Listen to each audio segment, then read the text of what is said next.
I'd like to talk a little bit about stretching. Stretching is something that's very overlooked when it comes to playing the bagpipes, although something that should be key to your practice.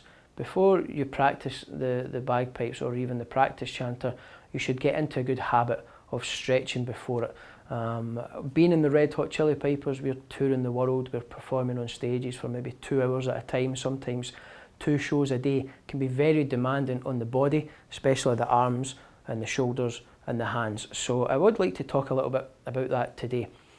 When we play the bagpipes or even the practice chanter, your hands naturally form a position that is very unnatural in terms of your muscle structure and the tension of your muscles. When you take a pipe chanter and you were to take your right hand and hold it out in front of you, you naturally grip the chanter even when it's out here, but when the chanter's down on a set of bagpipes, again, you're gripping the chanter. That might not be gripping it too tight. Some pipers grip it tighter than others, but there's still a light grip here.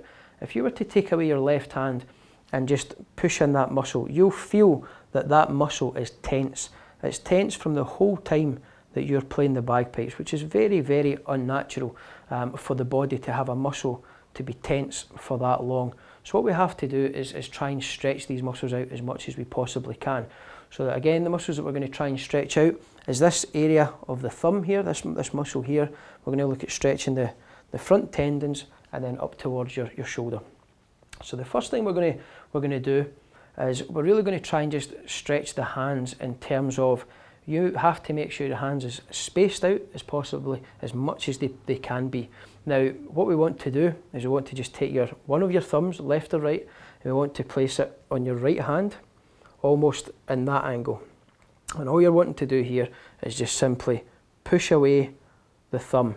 Okay, now these are just gentle stretches. I don't want anybody to be too excessive and injure or damage themselves, but you're just stretching the thumb just slightly, and again with this hand, and all you're doing is you can see this muscle here just starting to get stretched out ever so slightly, and we just keep doing that a couple of times over.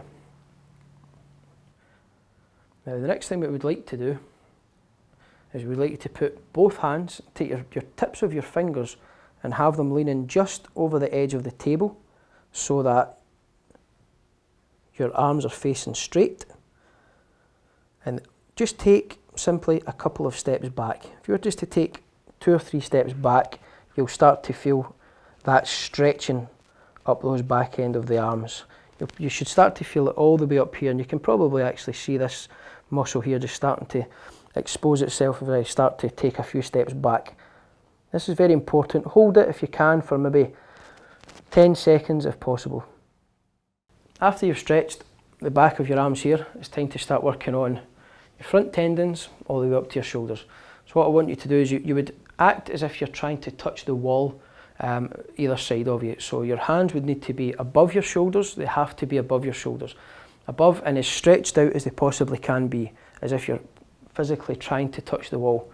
I want you to turn your arms and hand so the thumb is pointing the ceiling, and you push your arm back as much as you possibly can, as if you're trying to touch the wall behind you. So then your hand would form this position, and then at that point you would maybe do 10 pushes back. And if you keep doing this, you'll start to feel it all the way up the front side of your arm, all the way to the shoulders. The very last one we want to do is a similar position, just a little bit of a different rotation. So again, arms stretched, try and touch the walls either side of you, above your shoulders, and instead of having your hand facing back the way, I want big circle motions with your hands, and as you're forming big circle motions, make sure they have to be pushed right out to the wall. If you're standing like this, it's not going to work.